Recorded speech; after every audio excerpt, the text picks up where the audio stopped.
Today, I'm going to show you how to replace the pillow ball bearings on the rear suspension on an FD3S RX-7. Seriously, I just had it. The tools that you'll need for this project are both 14 and 17 millimeter deep well and shallow well sockets. I also have a 25 and a 23 that I used in conjunction with the ball joint kit in order to press the pillow block bearings in and out. Small screwdriver, a little hook, snap ring pliers, flashlight comes in handy, some grease, a 7/8" wrench for your ball joint press, and some gloves will come in handy to keep your hands clean whenever you're applying all the grease and taking stuff apart. The parts that you'll need will be 12 of these rubber seal bushings and 6 pillow block bearings. Part number FD0126250. You'll need 12 of those, and FD0126220 for the pillow block bearings. The rear suspension in an FD3S RX-7 has a ton of different pivot points, and one of the things that goes wrong with them are the pillow ball bearings. There are 3 on either side, so you'll need to replace 6 of them, and it just creates clunking and other stuff that you really don't want happening. The 3 pillow ball bearings that you'll want to replace, there's one on the upper arm right here, just in front of the shock, and then there are 2 on the lower eye arm here and here. When these bearings wear out, you're going to get a lot of play and slop in your suspension on your pivot points. And when they wear out, there'll be a lot of movement in through here, and it can actually wear your tires faster. It can affect handling, and they wear out and you just need to replace them. The first thing you want to do is get a 14 millimeter and then remove the bolt that goes through the pillow ball bearing in order to gain access to it.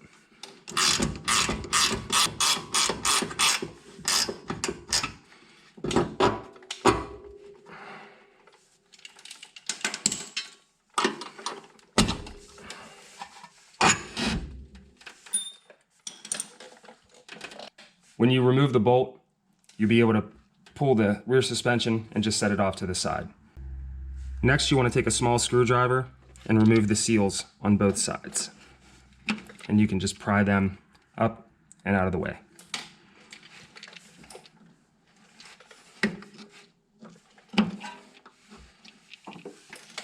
The next thing we're going to do is we're going to clear out any excess grease that's in along the side to give you access to the snap ring that holds things together.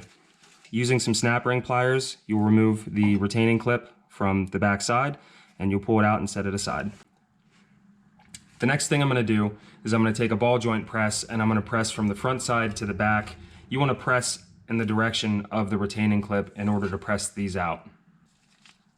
Because I don't have a special service tool or a press fitting small enough to get in through the front side in order to push it back, I'm just using a 1/2" drive 23 millimeter socket that I'll be able to put on the front side here and then push it through the back side with my ball joint press.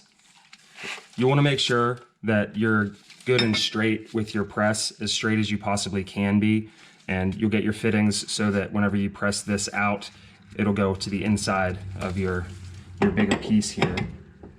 Once you get a decent amount of pressure on there and pull up, it will normally pop. There it goes. And then you just keep twisting until it pops and pushes the whole way out. There we go.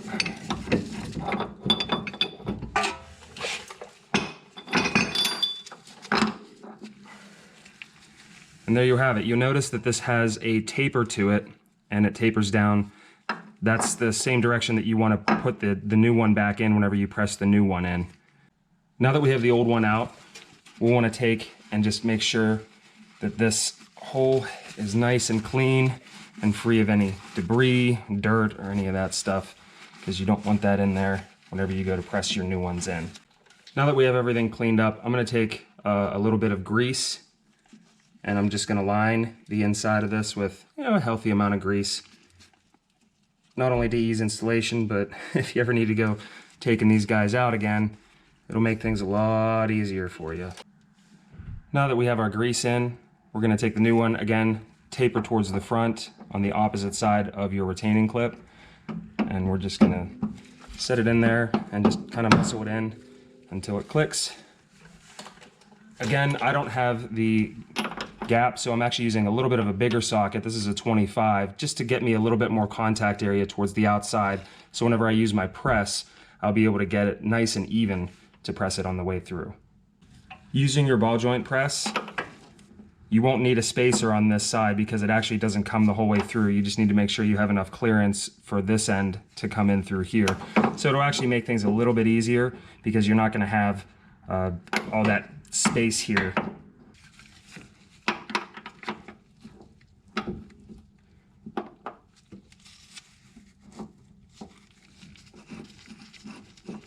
And again, I'm using a 25mm socket, and I just want to make sure everything's nice and straight before we start tightening things in to press it back in. So just very gently coming through and just tightening this a little bit at a time, just to make sure that everything goes in nice and straight. You don't want to get these things cockeyed whenever you go to press them back in. Right, so we're finished pressing it in. These will bottom out because the inside of this does taper. So once you get it good and snug, it'll bottom out, and then you can just start backing up a little bit.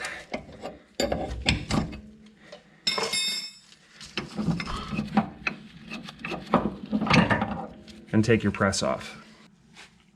Now that we have it pressed back in, we're going to use our snap ring pliers and we're going to put the retaining clip back in. And you just want to make sure that it seats the whole way around whenever it goes in and clicks in. One of the ways to double check that is just to squeeze it and just make sure that it's in the groove. The next thing I'm going to do is I'm just going to take a little bit of grease and I'm just going to smush it in there the whole way around. You'll want to do this on both sides, just so that there's plenty of grease in there. You don't want to use too much because it can affect how easy it is to get your seals back on either side.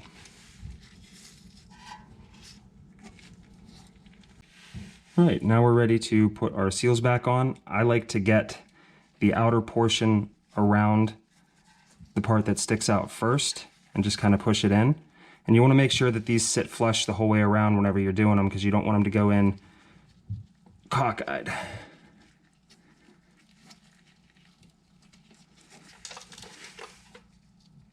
Now if you look right in through here, you'll see that the seal kind of sticks a little bit further out. That's because whenever I pushed it in, all that excess grease kind of came through and it gives this a little bit of spring. So I just take a little hook and I come in here and then I squeeze out all the excess air so that that dust shield doesn't spring out and get in our way whenever we go to put things back together. And I do that on both sides. Right, now we're ready to put things back together. One of the tricks that I use is I put the bolt in here and I just angle the bearing itself just to get it a little bit closer lined up so that whenever I lift this back up in, it comes together pretty easily.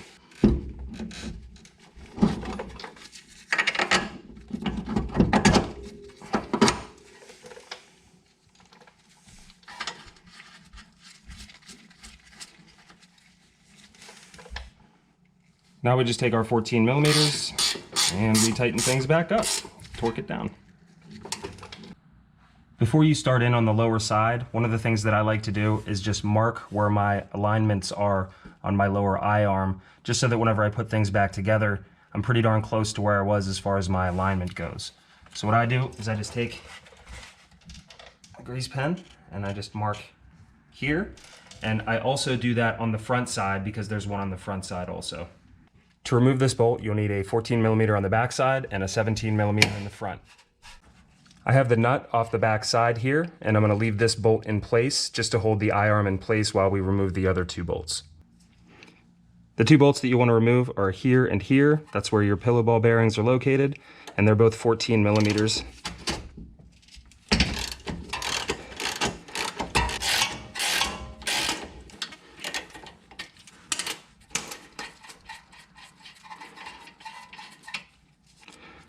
Right, so you remove this long bolt, which connects to a trailing arm on the front side, and then we'll pull this bolt out,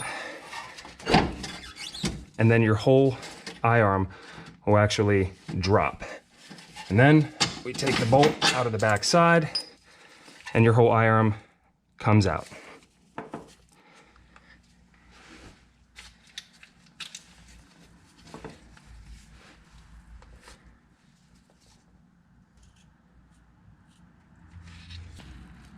One of the things I like to do is just mark with a grease pen the front side of the I-arm, just so that I know it's going back in the proper way. It's kind of hard to mess it up, but sometimes better safe than sorry.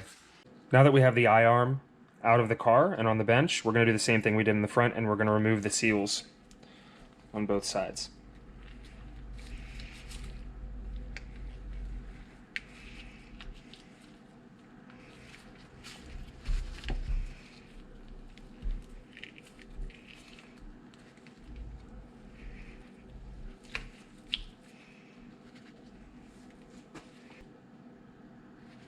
Again, we're just going to clean up some of the excess grease out of here just to make our lives a little bit easier.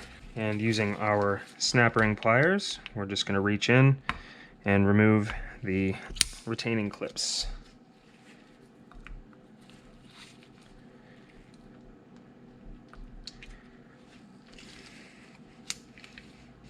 Now we're going to want to push these from the back side to the front side in order to get those guys out. For the back side, I'm actually going to use a bigger circumference attachment so that whenever I go to mate this to the surface, it'll make better contact area on the outside than this one will. You can see how this would kind of wiggle around. So I'm going to use the bigger one on this, and then I can use the smaller one on this side.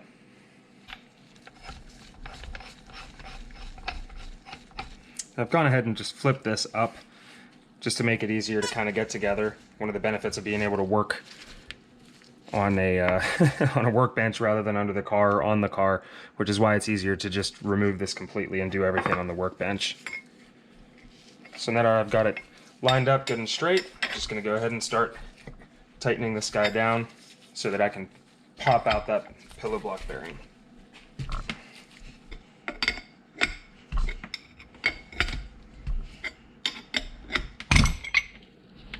Well, she popped loose. That's good. Again, remember these guys are tapered. They only go in one way, so you want to be mindful of that whenever you go to put things back together.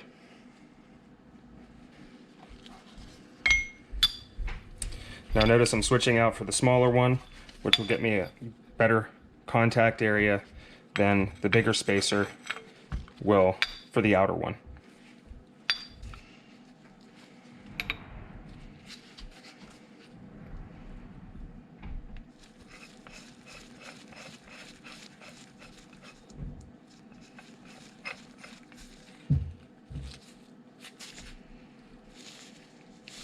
Now that we've got things squeezed together, you want to make sure that you're just good and straight the whole way through before you really start cranking down on this guy. And we're almost there. A couple more cranks. Yep, there we go. Again, these guys just kind of flop right out whenever it's all said and done. You want to get these guys clear of any debris, grease them up just like we did on the upper one, and then reassemble.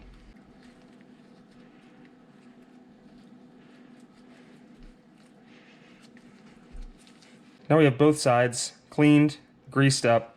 We're going to start on the back side, again switching out for the larger diameter piece. And we're going to take the first one and put it in.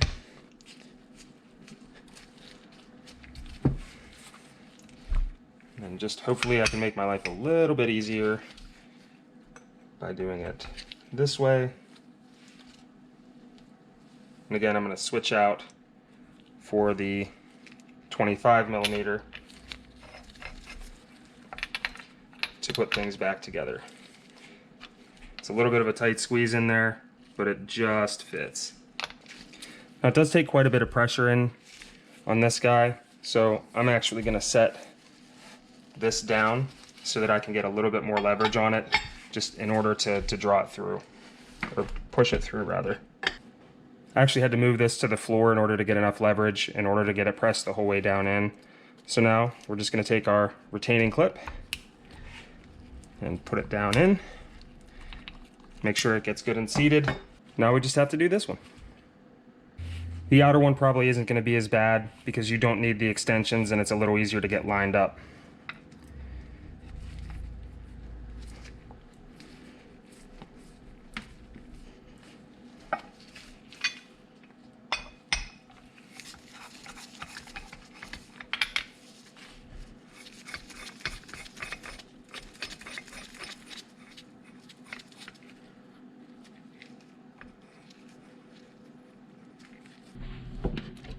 You can see with each little twist I have, it's going in just a little bit more. Pretty time consuming process, but not too difficult to do. Okay, now we're bottomed out. I'm just gonna back this guy off. And again, we just do the same thing with the retaining clip. And you can see it's seated the whole way down in there. Now, we just need to pack these with grease just like we did the top one on both sides, get the seals in, and start reassembling. So again, we just take our seals. I like to get them around here first, just kind of squeeze them down, and then make sure they sit flush.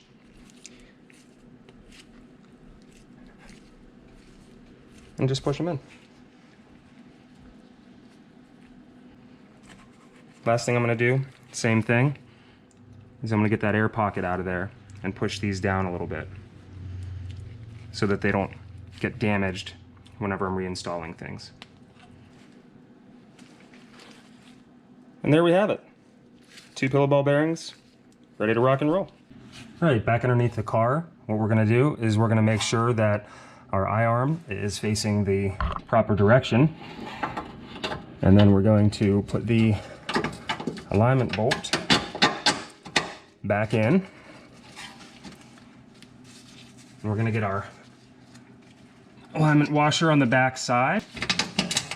And we're going to get it seated down into the U on the front side. And then we're going to put the nut back on. And we're just going to leave that loose for right now. You can snug it up, but you don't want it super tight so that whenever you go to put the rest of the bearings back together, you have a little bit of play in there. The next thing we're going to do is we're going to take this bolt here and put it in there and just manipulate this bearing, which does swivel around, and we're going to try to get it lined up with this so that when we pull this back, it'll line up and slide into place. Okay, now that we got everything lined up and we got the bolt put through, we're going to put our nut back on. And this bar here, we need to line it up with this bolt. So we line that up and we put this really long guy back in through there. And then we tighten these two up. Okay, so when tightening this guy down, you want to line up your marks, both front and back, that you painted on there, and that way you'll know exactly where your alignment was whenever you first started. And then you'll, with a 14 on the back side and a 17 on the nut, you'll tighten this down, and you'll make sure that your spots, both front and, well, back and front, don't move. And that way your alignment will be right where it was whenever you first started.